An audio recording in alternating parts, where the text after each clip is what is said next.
PAUNAKTE bung som le kwa ginom mi gen thei mi hau amuk te kilom lo gen le mi hai sang in a hoi zo hi huailo in kha thei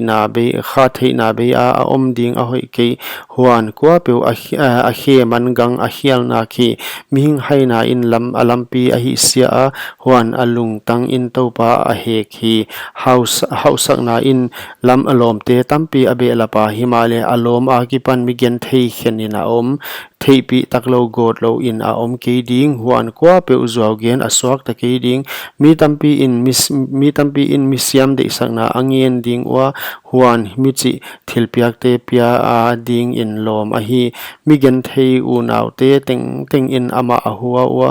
ama a kipan bang chia gamla in a hia alom te apai u thu te in amau del a himale apai khin u hi kwa pe pil na mu in kha a ita kwa pe thei siam na kem in hoi amuding hi theipi taklo god lo in om ke dinga kwa pe zo gen amang thang ding mi hai a ding in nuam tat a kilom kia lalte tung a sikha vai hom a kilom ke sem hi mi hing yentel na in ama a he hak saka huan atat lek na paikan athupi na a hi kumpi pa thang pai na humpi nel kai hum hambang a hi himale ade isak lo pa tung ade isak na lo pa tung a dai tui bang a hi tapa hai apa to asia na hi huan zihan hat a in tung ke ge a hi in le hausak na te nu le pa te a kipan go lo a hi himale zipil tap to pa a kipan a hi thada na nak pi a i mut na a thada na nak pi a i mut na apia a huan mi thada in gilkial athuak ding kwa pe uthupiak zu in akha akema himale kwa pe alampi te a pilwang lo asiding kwa pe gen thei he pi na ni in topa ading in alei toi saka huan athil hoi hi ama adin no ama huan athil hoi hi ama adin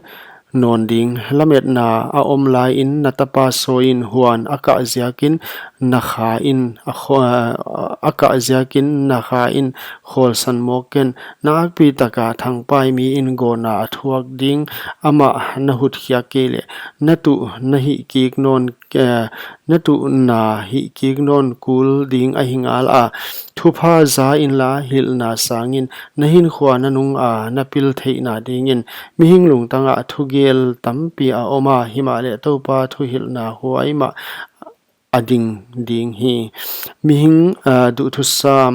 amigi na te na a hi huan mi gen thei mi zuaw thei sang in a hoi zo hi topa ki ta khin na lam zon na a hi huan kwa pe huai nei lung kim in a om gi ge ding gilo ve in ama a om ke ding hi mi thada in kwang sung a khut a phuma huchi in akama huai a hon tun non ngap ke hi simmo hat satin mi mol in pilwan dan a sinding thei siam na nei sal in huchi in thei na a thei siam ding hi